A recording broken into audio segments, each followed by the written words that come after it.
Lalo na yung nauusong bisyo ngayon.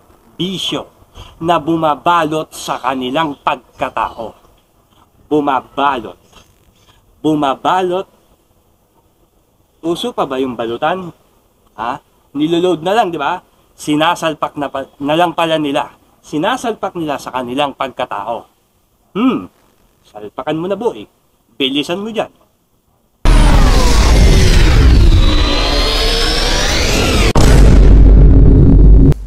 Yun, no? Saan punta galing? Wow! Siyempre, nandito pa din tayo sa tarima ni Bosyo. Kung saan, ang lugar na ito ay puno ng kwento, pag-asa at pangarap. Kahit ganon, yung sinasabi kong may pag-asa at pangarap, ayoko pa rin na nandito ka. Oh no! Masigit na sa tarima ko. Ayoko nang may katabi sa tarima ko. Manatili ka kung nasan ka. Wow! Stay put ka lang dyan. Hayaan nyo na si Bosyo dito sa tarima niya. Oh my God! Diyan ka lang, ha. Huwag kang makulit. Tektosan kita. Anyway, highway. Gusto ko munang batiin kayo ng isang makulimlim na hapon sa inyong lahat, mga kakakosa. Wow! Katatapos lang ng ulan, rekta panik si Bosyo sa tarima upang makapaghatid ng mensahe muli sa inyo, mga kakosa. So, ano ba ang pag-uusapan natin, Bosyo? Ano nga ba? Sip nga kayo? Bigyan nga kayo idea. Joke lang. May nakahanda na ako na pwedeng sabihin para sa inyo. Ito'y babala. Lalong-lalo na sa makukulit na kabataan dyan sa laya. Oh my God! Para sa inyo to. Para sa inyo to. Mga millennials dyan. Mga nagpapanggap na maangas dyan. Oh no! Sa mga makukulit dyan. Sa mga tigas-tigasan ng tae dyan. Para sa inyo to. Kaya makinig kayo. Tara, game. Minsan kasi, mga kakosa, ay madalas pala na yung kakulitan ng mga kabataan dyan, hindi nila namamalayan na nakakaperbisyo na sila sa kanilang kapaligiran. Oh my God! Ano ba ibig mo sabihin, Bosyo? Relax! Huwag kayo magmadali.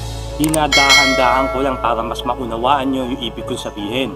Wow! May mga kabataan dyan na ang gusto lang nila na sila ang masunod Oh sa my mga God! pinaggagawa nila dyan. Sila lang, wala silang pake sa kahit sino. Meron lang akong kwento tungkol sa kabataan na sa ngayon, mga panahon na to, ay humihimas ng rehas. Oh no! Bakit nandun sila? Ang tanong ng karamihan. Itong isa sa dula ko, mga kakosa, siguro naman ay mauunawaan at maiintindihan nito. At yung iba minsan siguro, nasasaksihan yung sistema ng galawan ng mga kabataan yan sa palipaligid ng kanilang komunidad. Marirelate ka rito. Maniwala ka sa akin. Game na game. Masyadong mahaba ang pasakalye mo, Bosyo. Pero sige, eto na nga eh. Mas maganda may ano tayo, pang-umpisang sabog. Hindi yung pasok agad sa point. Hindi ganon. Maganda meron tayong konting kilitiman lang. Okay, eto na talaga. Promise.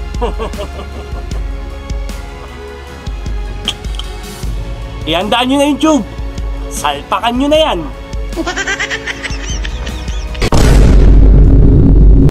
Real talk. Oh my God! Napapahamak ang ilang kabataan dahil sa kawalan nila ng disiplina sa kanilang sarili.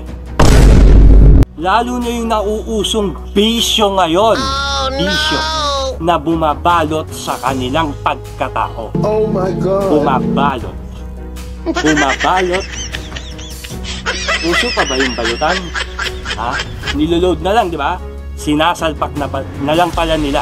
Sinasalpak nila sa kanilang pagkatao. Salpakan mo na buhay. Pilisan mo dyan. Lalong-lalo na yung, alam nyo na, yung pinagbabawal na halamang gamot daw. Oh no!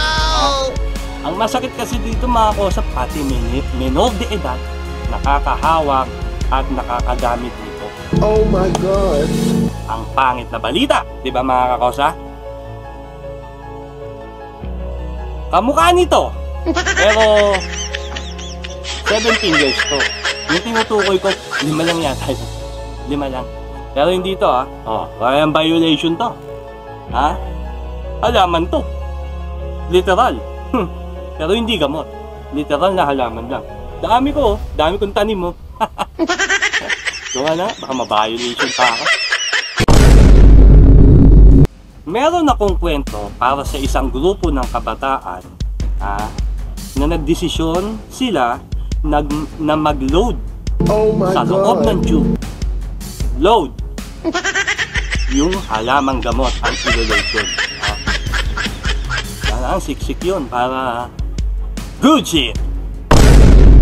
Ito'y madalas na nangyayari sa mga madidilim na eskinita. Oh no! Tama o tama? At minsan, sa kanila mismong gimikan o yung tinatawag nilang outing. Oh my God! Diyan, nangyayari ang mga ganyan. Yung load na yan. Talaga naman, dinadala nyo pa sa ibang lugar talaga yung mga naka! Ang lalakas sa loob nito mga kabataan to. Pero, hindi nyo ba alam o hindi nyo ba nararamdaman na yung ginagawa nyo ay nakakaperwisyo na? So, hindi nyo lang talaga iniintindi yung mga tao sa paligid nyo. Basta masunod lang yung bisyo nyo, wala kayong pake sa paligid nyo. Tama o tama? Kasi yung pinaggagawa nyo, yung paglululod nyo ng ganyan, tapos sindi-sindi, kailan mo si Cindy? Si Cindy, favorite nila yun, si Cindy, yung ginagawa nyo ganyan, mga kosa mga tol, yung amoy pa lang yan, Oh my nag-iiskandalo na. Real talk, kahit gaano ka pang kalayo, ilang metro pa ang layo mo, may makakaamoy at makakaamoy yan. Nag-iiskandalo talaga yung amoy niyan. Akala ng iba, mayroon lang sinusunog na tuyong dahon ng nyog.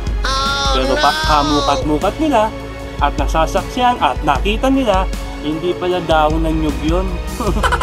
Talagang itong mga kabataan na to, mapapaganyan na lang yung makakakita sa inyo. Kahit sana lang no? Basta magedli-gedli lang ng konti, sindi-sindi na. Hindi kayo talaga titigil hanggat hindi mapupungay yung mga mata nyo hanggat nakadilat pa ng bilog na bilog yan. Kailangan yan bumabagsak ng pusa. Yung ganyan Tapos yung kulay niyan parang yung nabibili mo sa palengke, yung mga isdang bilasana, pulang-pula. So gets nyo naman yung ibig ko sabihin kung ano tinutukoy ko ritong gamot daw. Ang problema kasi mga kakosa sumisigaw pa kayo ng legalize. Legalize. Porket sa ibang bansa, hindi naman sa lahat, pero sa ibang bansa nililegalize yan. Gusto nyo dito din illegalize? Pwede naman i-legalize yan. Pero wag naman ganun kabrutal. Yung kahit saan na lang. Yung kahit may bata dyan, naaamoy ng bata dyan, hindi rin maganda sa kalusugan nila yun. Ngayon, magre-react ngayon yung mga magulang yan. Magre-react yan, pwedeng itawag ka yan, pwedeng isumbong ka yan, at ayun, mababakote ka dyan. Oh my God! At ito pa, yung mga hindi mo inaasahang pagkakataon, habang nagsisendi-sendi kayo yan ng mga tropa mo, biglang may mapapadaang alagad ng batas. Mabubulaga na lang kayo at malulunok mo talaga yung uso. Good shit pa din. Di ba? So, ano susunod na mangyayari? Kapkapan to the max? Magbibiling biktima ka pa?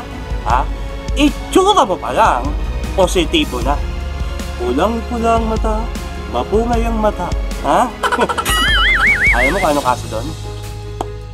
Tapos may paraphernalia pang makikita yung tube. Oh no! Dagdag kaso. Ay, nako. Yan na. Yan na papasok ang saklap ng buhay. Oh my God. Section 11. Using of dangerous drugs. Oh no! Paray tayo dyan, ata. What's next?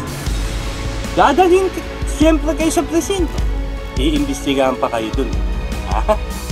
Tatawagan ng kaanak nyo. Ha?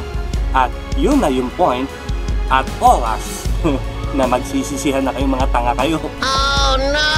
Nakakatawa lang talaga no? Parang walang mga utak yung pinagagawa nila, no?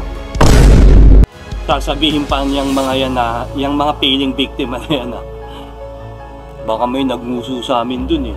Mga pakialamero eh. Mga pati buhay namin pinakikialaman eh. Itinimbre yata kami, nasa paligid namin eh. Hingga mo yung mga pag-uutang nyo.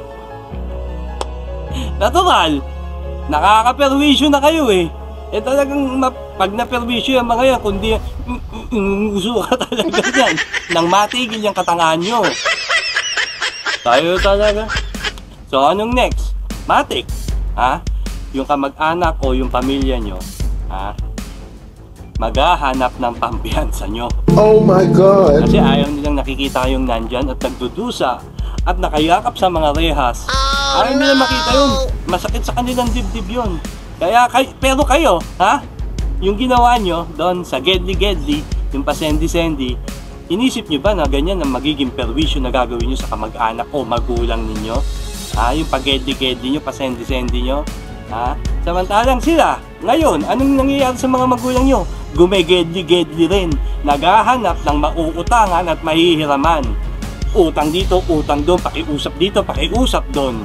Ganong kasalamuot ang nangyayari sa magulang mo ngayon dahil dyan sa pinagagawa mo at dahil dyan sa pampiyansa mong tanga ka. Oh no! At habang hinihintay mo na mapiyansaan ka, sana, kasi sa laki ng bail niyan, yung iba kinakaya, yung iba hindi nila alam kung saan sila kukuha. Oh my Pero yung God. iba na mamag-asa na makakadiskarte pa rin yung pamilya nila, pampiyansa nila. Diba? Pero sayang yung pera, pinampiyansa lang sila. Kesa gamitin na lang sa pamilya nyo. Habang naghahanap sila ng pagkakautangan, ikaw naman, ano gagawin mo? Iiyak ka sa bilibid. Oh no! Mangangamba ka, baka wala silang mahiraman o mautangan. Paano ka na? Iba't iba na ang tatakbo sa isip mo niyan. At mas madalas, malungkot na malungkot ka dyan. Tanga! Diyan mo marirealize lahat ng pagkakamali mo sa loob ng bilibid. Ano ba yun? Sana hindi ko na lang ginawa. Sana hindi na lang tayo gumanon. Sana tayo dito. Diba? Wala. Sisihan na lang talaga kayo. At sisisihin mo matindi yung sarili mo. May maganda bang nangyari? Wala. Ang masakit pa doon, pag bumaba na yung tama mo, Oh my walang God. follow-up doon. Ha? Hindi pwede yun. Nag-i-skandalo nga yung amoy nun eh. Hindi pa pwede sa bilibid yun. Iba doon. Iba. Kulay puti doon. Hindi green. Yan yung mga pangyayari na nasaksihan ko sa aming paligid. Especially nangyayari yan sa mga kabataan na feeling hardcore, feeling malalakas, feeling magagaling. Ha? Ang ending, ayan, napahamak sila. Akala nila, okay yung pinagkagawa nila, walang makikialam. Pero hindi nila alam, nagtitiis na lang talaga yung mga nasa paligid nila. Ayan na nga, ito na yung masakit. Napunta sila sa bilibid. Kasi naman, nandito naman si Porsche. Diba? Bakit ayaw nyo ba akong intindihin? Oh my God. Bakit ini-ignore nyo ba tong mensahe ko? Pag nakita nyo sa social media yung pangalan ni Porsche, scroll up agad. Oh no! Wala yan. Ako, puro sermon lang yan. Yan ang gagawin mo. Eh, mabuti na yung nagbibigay ako ng babala sa inyo at nagsisermon ako sa inyo para maliwanagan kayo. Eh, kaso hindi nyo talaga naririnig eh. Scroll up kayo ng scroll up eh. Diba? Ang pinapanood nyo yung legalize. Diba? Yun, doon, talagang tutok kayo doon. Ang hindi kayo pwede ma-istorbo doon. Yung nagpapasaya sa inyo, prank, comedy, okay naman yun. Wala namang problema doon. May mga good vibes din na nakukuha doon. Pero sa akin lang naman, nagbibigay ako ng babala. Mas maganda yun. Mas may mapupulot kayong aral doon. At baka yung iba, maramdaman ako, at matutunan nila, diba, na huwag nang gumawa ng masama o balagbag sa laya. Kasi nga, ang hirap pala, sabi ni Bosyo. Ganito pala, sabi ni Bosyo. Yun lang eh. May maka-appreciate lang ng ginagawa ko eh. Panalo na ako dun eh. Nakasalba ako ng isang kabataan o ng isang buhay. Diba?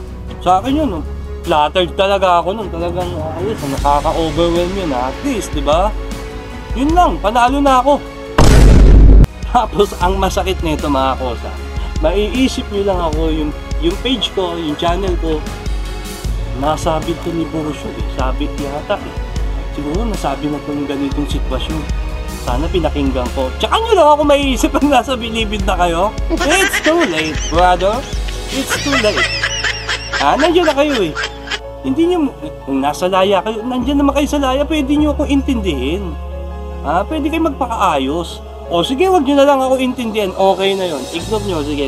Nauunawaan ko yon. Hindi nyo trip tong tema ko eh. Diba? Pero bilang kayo, bilang isang tao, alam nyo naman kung ano yung tama at mali eh. Alam nyo kung nakakaperwisyo kayo o hindi. Kung nakakasagasa kayo o hindi. Alam nyo dapat yan. Alam nyo ngang humigop nang walang labasan ng usok eh. Yung ganung pananaw, hindi nyo alam kung paano makipagkapwa-tao. Huwag kang tanga.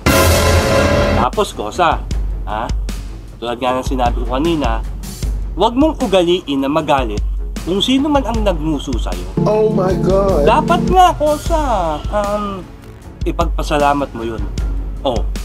Nagtataka ka kung bakit ka dapat magpasalamat sa taong nagmuso sa'yo? Imbis na dapat magalit ka, wag ka magalit. Pasalamat ka nung kosa, ipapaliwanag ko sa'yo kung bakit. Unang-una, inginuso ka niya. Isinalba ka niya sa pwedeng mas malaking mangyari sa'yo. Inginuso ka niya, ibig sabihin, in-stop niya na yung gawain mo. Tama? O tama. Kasi, ngayon sumisindi ka, baka pagdating ng panahon at hindi na agapan yan, baka source ka na. Yun, mas matindi yun. At pag nahuli ka doon, walang piyansa yun. Oh my No bail God. yun. Kahit isang sako pa, ang pera ng pamilya mo, baliwala yun. No bail nga eh. Bubuno ka. Tanga. Kaya yung mga sindi-sindi na yan, ito ang sindi. Yan sindi. Kahit madaanan ako, yan sa pintuan namin ng mga alagad ng batas o kung sino man, hindi nila ako pakikialaman. Pero may bawal din na lugar, katulad ng kalsada. Alam natin yon, huwag natin gagawin yon. Pag bawal ng gobyerno, sumunod tayo para hindi tayo mapahamak. Ngayon, kung makikita man ako ng mga kapulisan o alagad ng batas na naninigarilyo, yan sa tapat ng bahay namin at nakaupo lang, ay baka makisindi pa sila. Tol, pasindi. Hindi ka ulihin. Hindi katulad ng sinisindi mo. Kung hindi ko talaga kayang ihinto yung pagbibisyo nyo, please, wala naman talaga ako magagawa. Gusto nyo yan eh. Gusto nyo ganyan eh. Ang hirap sabihin dito. Gusto nyo mag-load eh.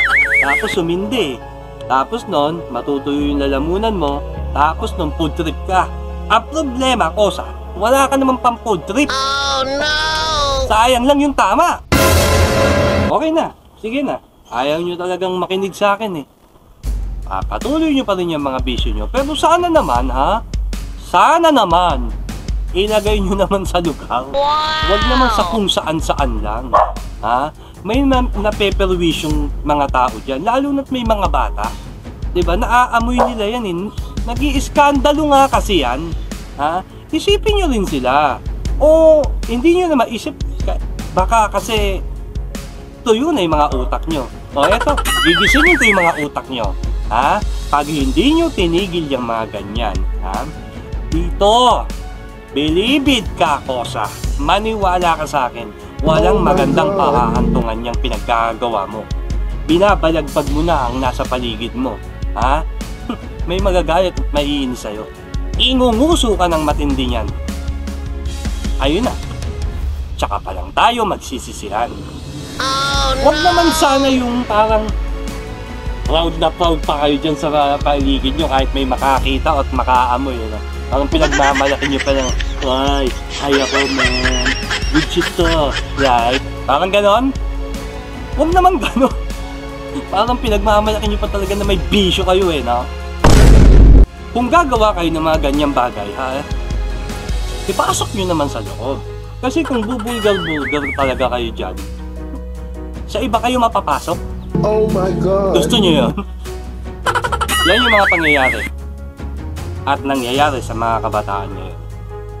Sana may napulot kayong konting aral dito sa mensaheng to. Andito lagi si Bosyo upang magpaalala sa inyo na yung mga dadanasin nyo sa loob ng Bilibid kapag hindi kayo tumigil sa katarantaduhan nyo. Hindi na ako nagkulang sa pangaral at pagsabi sa inyo ng mga bagay na dapat at hindi nyo dapat gawin. Walang pagkukulang si Bosyo. Depende na lang kasi sa inyo kung susundin nyo talaga o hindi. Oh my God. Kaya, ulit-ulit kong sinasabi sa inyo na kung sakaling makikita tayo, ang gusto ko sa laya, wag sa Bilibid at lalong wag sa eskinita na madilim. Kaya sa lahat ng naniniwala at sumusuporta kay Bosyo, pagpalain po kayo nawa ng buong may kapal. Good shit! Peace out!